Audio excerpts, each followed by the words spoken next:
Depois disto, Jesus passou para o outro lado do mar da Galileia, o de Tiberíades, e ajuntou-se uma multidão porque tinham visto os sinais que fizera sobre os enfermos. Jesus, pois, subiu ao monte e assentou-se ali com os seus discípulos.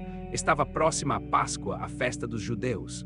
Jesus levantou os olhos, viu que uma grande multidão vinha ter com ele e disse a Filipe: Onde compraremos pão para que estes comam? Disse isto tentando-o, pois bem sabia ele o que havia de fazer. Disse-lhe Filipe: 200 dinheiros de pão não lhes bastarão para que cada um tome um pouco.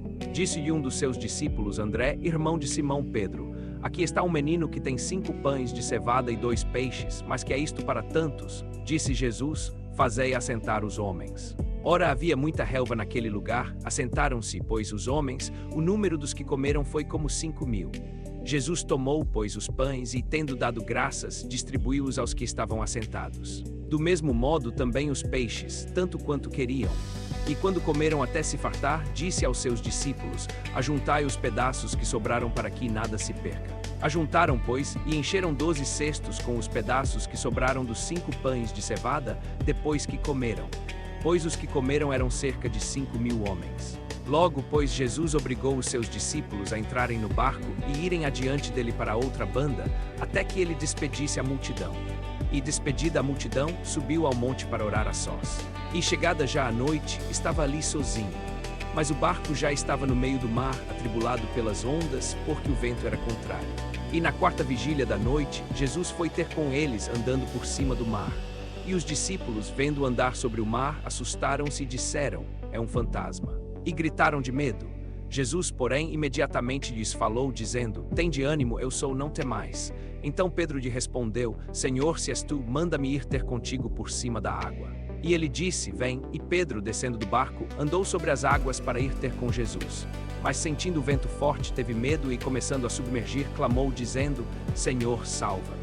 Logo Jesus, segurando-lhe a mão, lhe disse: Homem de pouca fé, por que duvidaste? E quando entraram no barco, cessou o vento. Então os que estavam no barco o adoraram, dizendo: Verdadeiramente és filho de Deus. No outro dia, a multidão que ficara do outro lado do mar viu que ali não havia outro barco, senão aquele em que Jesus tinha entrado, e que os seus discípulos não o tinham acompanhado. Mas Jesus subiu ao monte e ali se assentou com os seus discípulos. E chegada a Páscoa, a festa dos judeus, levantou Jesus a voz e disse: Se alguém tiver sede, venha a mim e beba. Quem crer em mim, como diz a Escritura, do seu interior correrão rios de água viva. Disse isto do Espírito, que haviam de receber os que crescem nele, porque o Espírito ainda não fora dado, porquanto Jesus ainda não tinha sido glorificado. Então alguns dos da multidão, ouvindo isto, disseram: Este é verdadeiramente o profeta que devia vir ao mundo. Outros diziam: Este é o Cristo. E outros diziam: Porventura virá da Galileia o Cristo?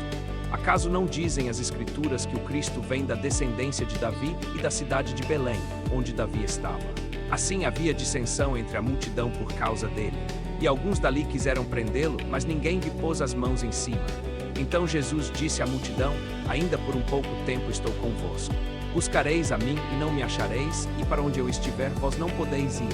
Disseram, pois, os judeus: Para onde vai este que não o podemos achar? Porventura vai a diáspora entre os gregos para ensinar os gregos, que significa aquilo que diz: Buscareis a mim e não me achareis.